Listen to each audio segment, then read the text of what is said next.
Hello everybody, this is English for You, the program that helps you improve your English. A very warm welcome. In the studio I have my Fazeka students looking forward to this episode of English for You. Kata, how are you doing? Fine, thank you.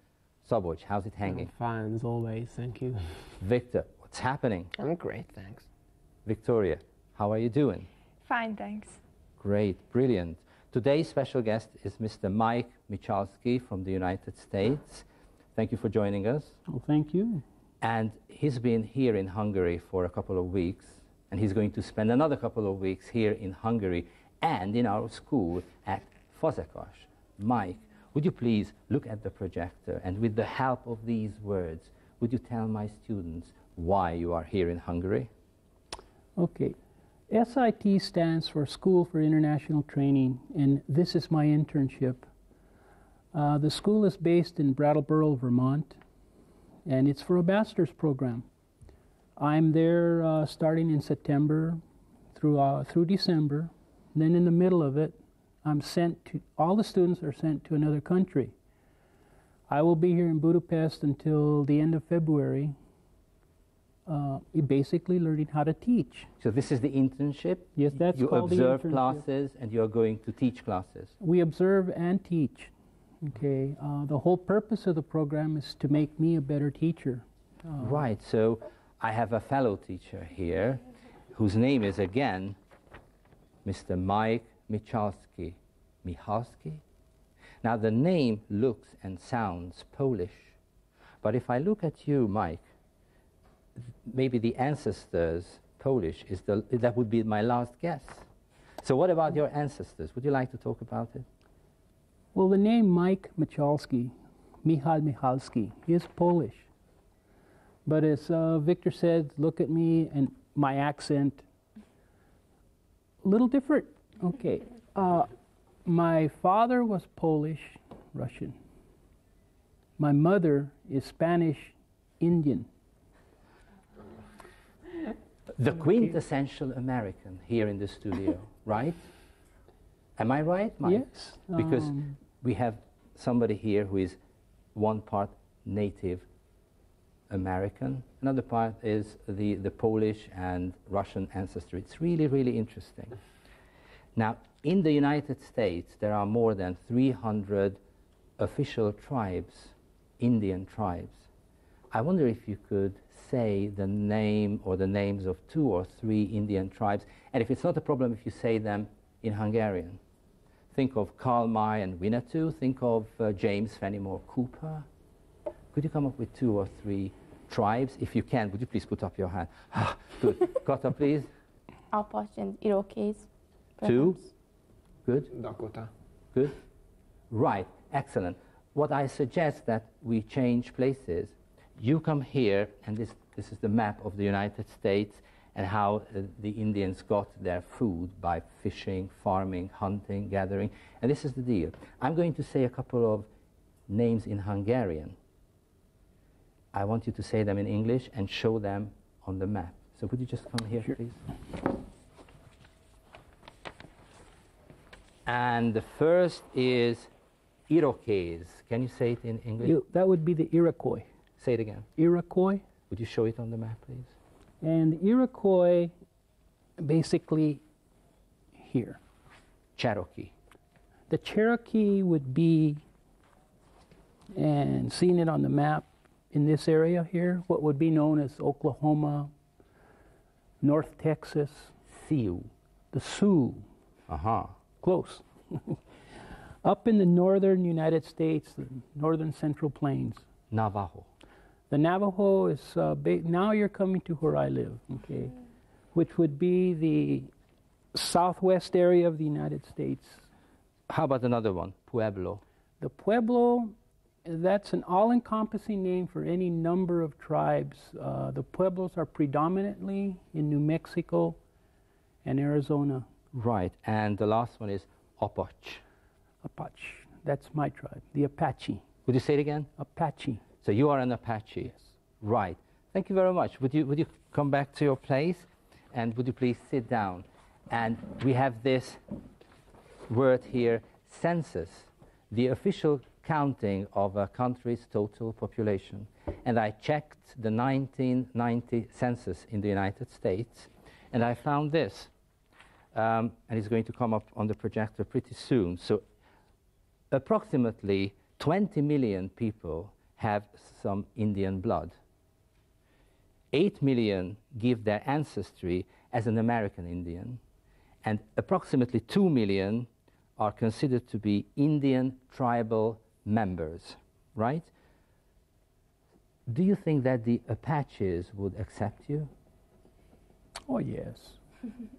There aren't many of us, but Are there any criteria? no, not really.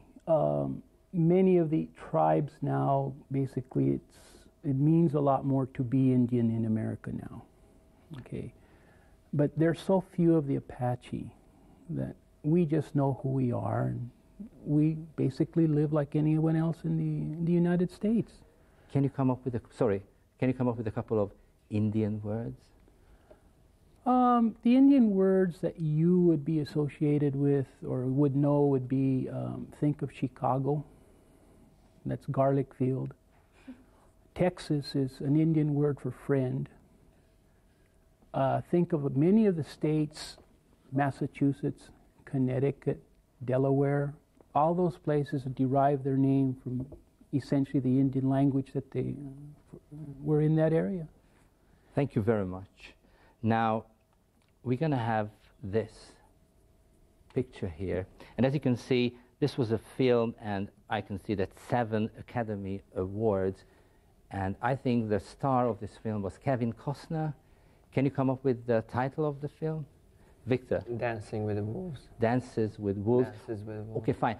Do you remember what the film was about? Kevin Costner was a soldier, and he went to a kind of rooms, or I don't know, Frontier, to a place. Yes, right? and he lived there, really hermetized and isolated, right? isolated. Good. Yes, and he met with the Indians, and he became friends. You remember what Indians he met? What kind of Indians? You remember Sioux. this? Say it again. The Sioux, I think. Sioux Indians. Excellent. Sioux. You remember this film? You Oh, like yes. this film? It's one of the few films that most Indians, we like this one. There aren't many, but we really like this one. Why? It's really the first film that Hollywood has come out that depicts Indians just like you or me. We're just people. This is the way we lived. Very many films just never did that. But Dances with Wolves, yes. It was very Right. good. I think you were brought up in a ranch, right? And did anybody in the family have hard feelings towards white people, pale-faced people like me? No. No. So we can say that you have already buried the hatchet, and is it still the phrase that you use in the States? Bury the hatchet and smoke the peace pipe?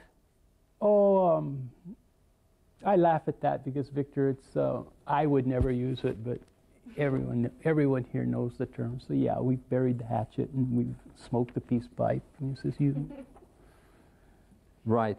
Thank you very much. Now we're going to watch a clip, and your job is going to be very demanding. What's happening, right? Would you roll the tape, please?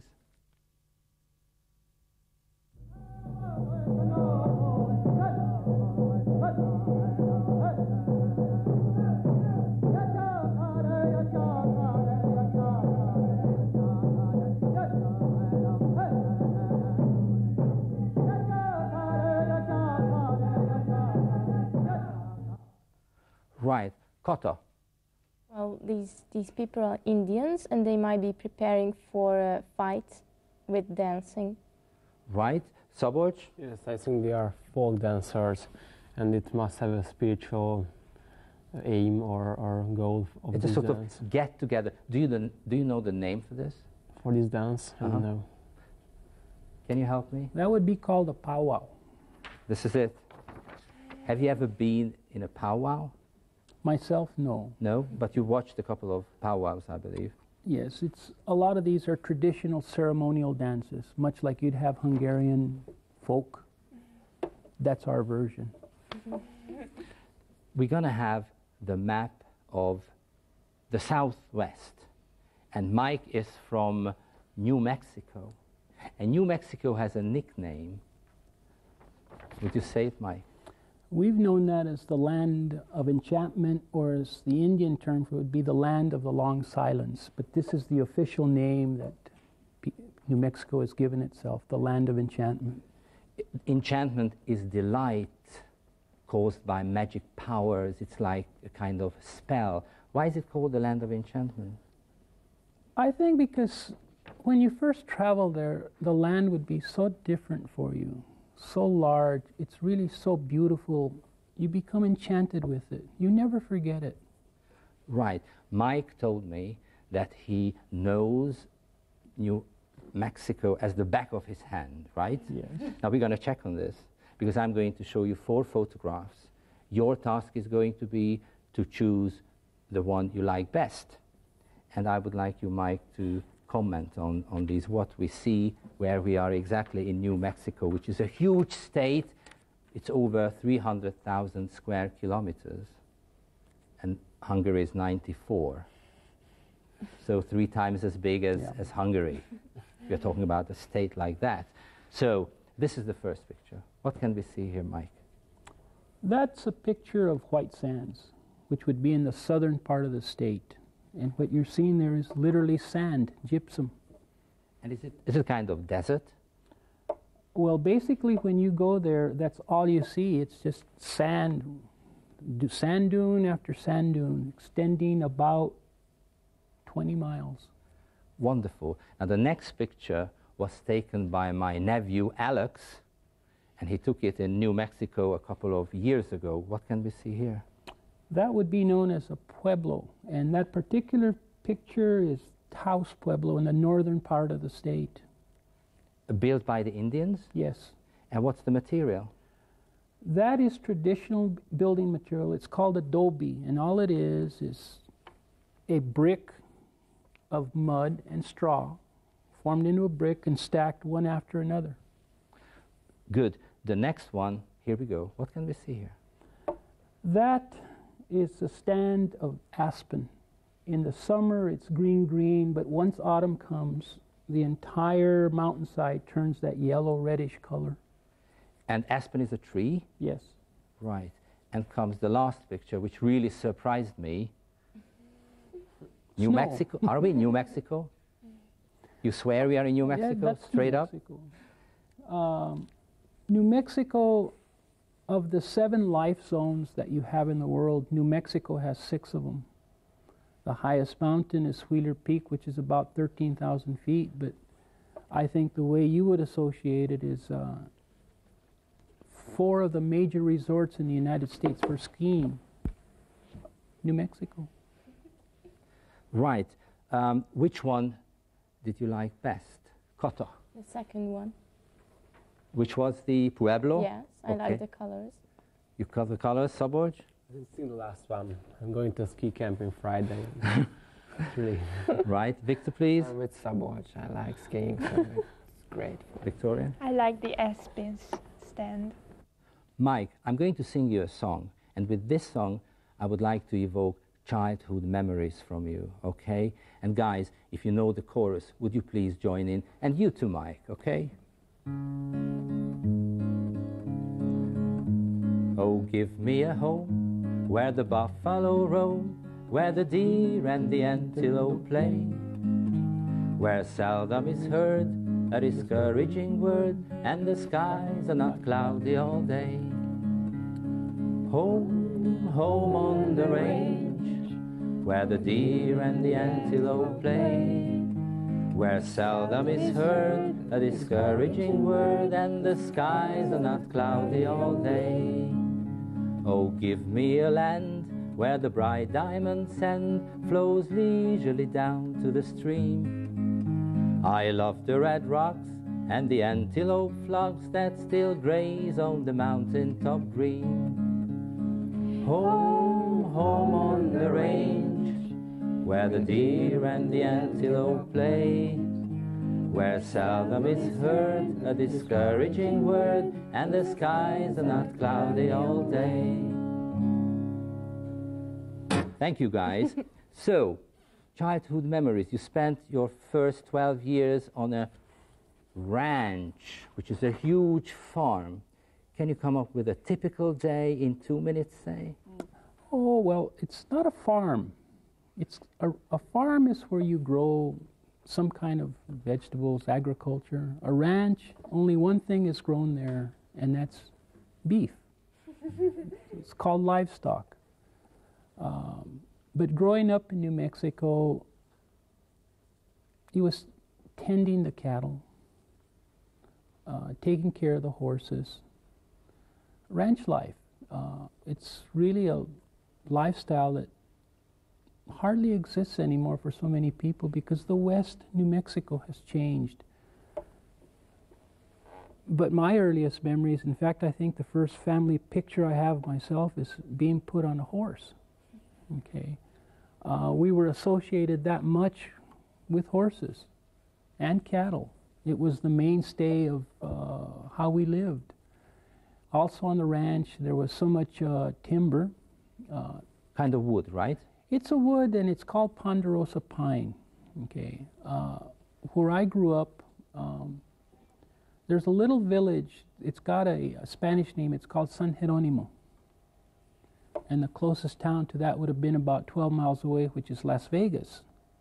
But not the Las Vegas you spend your money in. No, it's another Las Vegas. My Las Vegas back then was not much larger than, say, 10,000 people. Today, it's only about 16,000 people.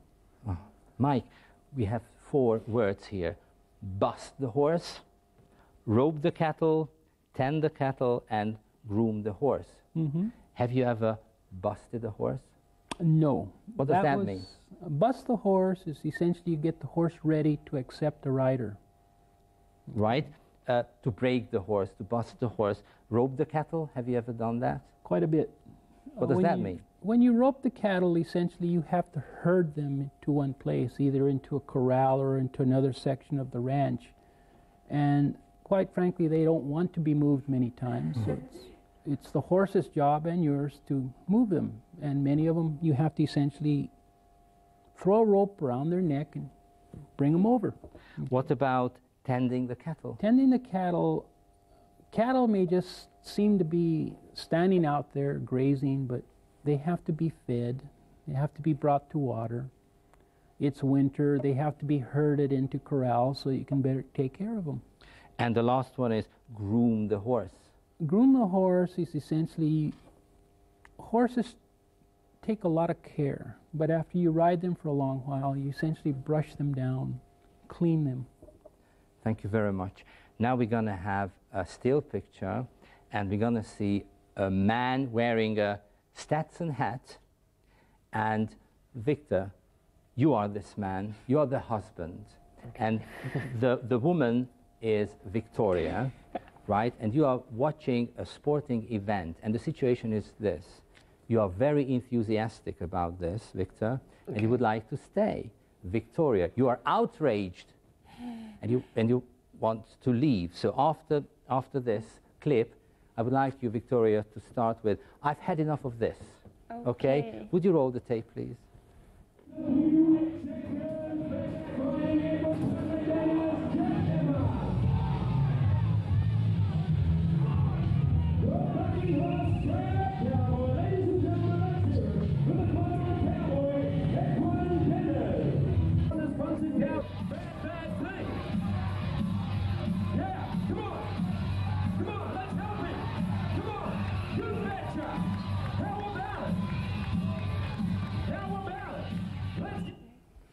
Right, so you have this still picture with the bull, and you turn to your husband saying, I've had enough of this. I've had enough of this. Please take me home. Stay here, okay? No, it's no, great. I can't believe you like watching things like this. No, take it this easy. This is so stupid. But There's the bull, and My it's God, great. That's just the point. This But is cruel. What? This is all It didn't stupid. tear I the mean, person apart. that's not the purpose for what But, a bull but is. it isn't brutal. Just what It is.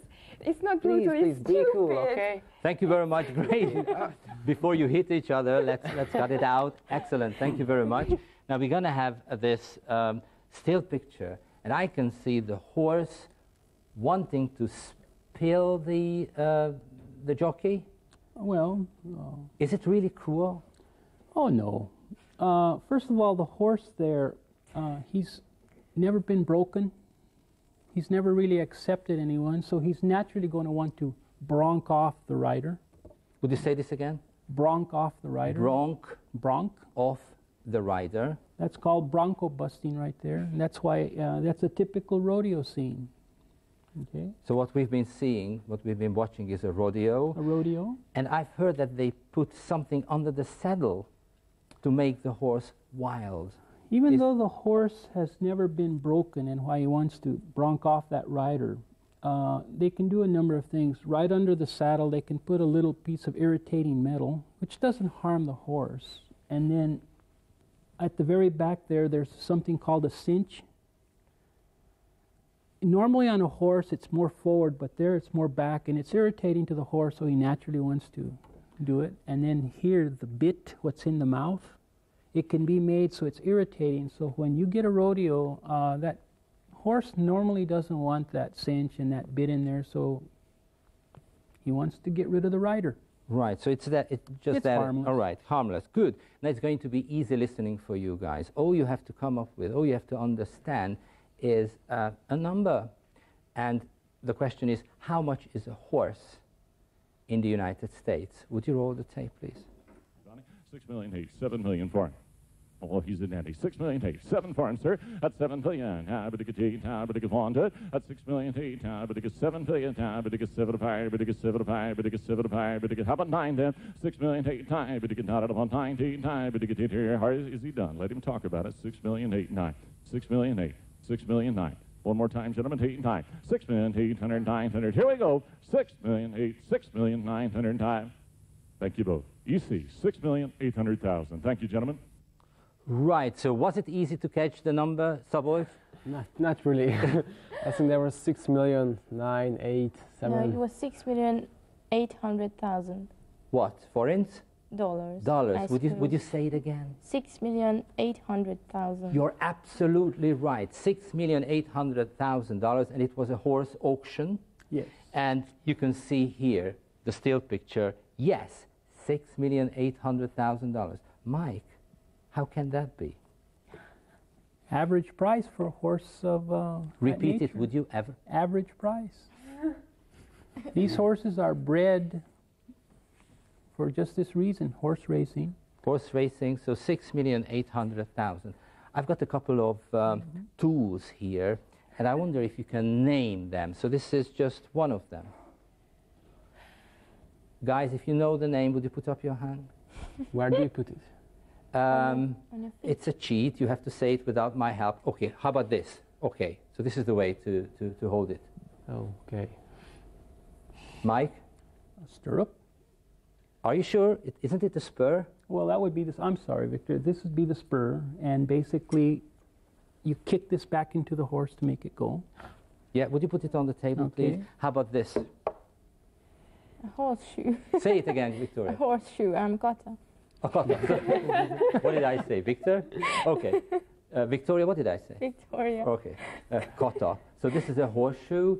Does it bring luck in the United States? That's what they say, but it's a horseshoe. This is the shoe the horse wears. Okay. And they have to be shoed about 3 times a year. Okay. 3 times a year? Yes. Okay. And This would be your stirrup. say it, guys. Stirrup. Mike, would you say it again? Stirrup. A stirrup. What is it used for? Your boot goes in there, and that's what you see hanging down from the saddle, and that's how essentially you stand on the saddle. And comes the last, which is very heavy to lift. Saddle. The saddle. The saddle. The saddle, and you have a saddle in a bike too, right? You ride it on a bike too. So here we go. Mike, thank you very much for being with us. Thank you very much, Victor. Take care. Good luck to you in Hungary. See you guys next week. It's going to be English for you again. Bye for now.